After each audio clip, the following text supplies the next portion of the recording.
Apparently, according to a quote-unquote video game journalist, Xbox is on the verge of having their greatest year ever. Stay with me. Let me start off by saying I am not a fan of Forbes or Paul Tassi. If enough people started to talk positively about alligators having sex with peanut butter, good old Paul and his sidekick Destin would change the focus of their channels to the service that offers alligator peanut butter bars. However, a broken clock is right at least twice a day, and I think there's merit to this article, so let's discuss it. The article talks about Xbox potentially having their greatest year ever from November 2021 to November 2022. Now, the three games cited in this article releasing within that year are Forza Horizon 5, Halo Infinite, and Starfield. So let's break all three games down rationally. The first is Forza Horizon 5. Now, we've had 4 Forza Horizon games. This will be the 5th. That's how math works. And all of those games have been stellar. I am positive that Forza Horizon 5 will be a 9 to a 9.5 Metacritic. It is going to be a phenomenal game. However, it is the 5th game in a series, and it's a racing game, which traditionally are not that popular among a larger group of people. However, this game will be the best open world racing game that you can possibly buy when it comes out. There is no competition to this. Gran Turismo cannot touch this game, so it is an ace up Microsoft's sleeve. And if it comes out on time, that one title will be huge. Next up is Halo Infinite, and this one has a lot to live up to. After a disappointing showing and then sort of a rebound with this new trailer, there's a lot to live up to when it comes to this game. Fans were not happy with the campaign in Halo 5. It was absolutely terrible.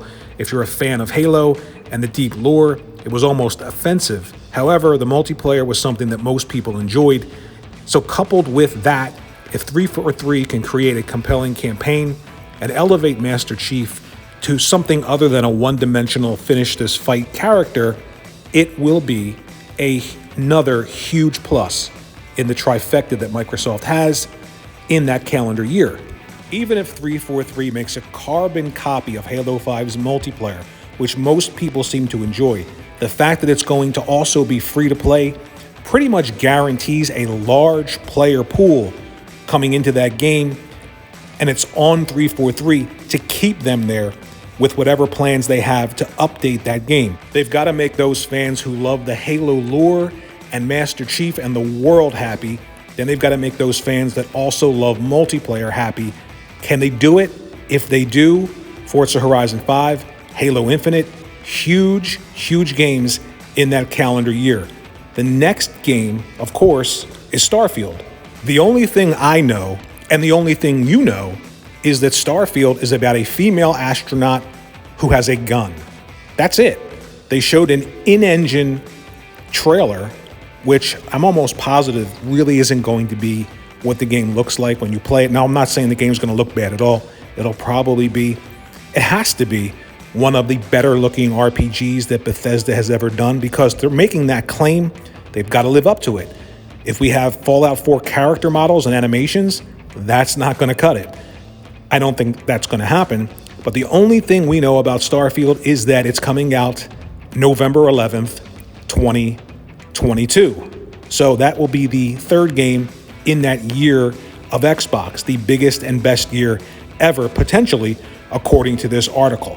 There's also no comparison made in this article to what PlayStation's going to do or what Nintendo's going to do in that calendar year.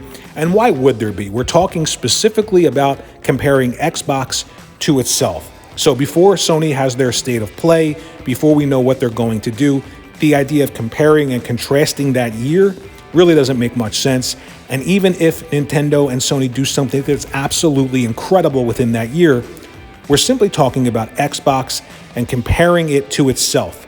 And if all of these games manage to release extremely well, and I think Forza Horizon 5 obviously is a 9.5, Halo and Starfield really have to hit hard, and that will absolutely be the biggest and best year in Xbox history.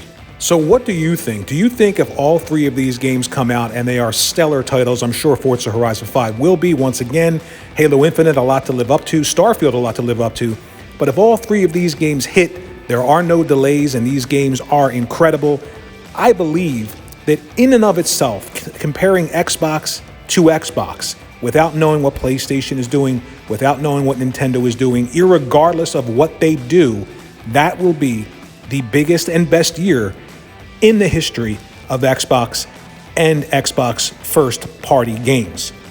Think about liking and subscribing, sharing out on your favorite social media platform of choice, and let me know in the comment section below what you think about that year for Xbox.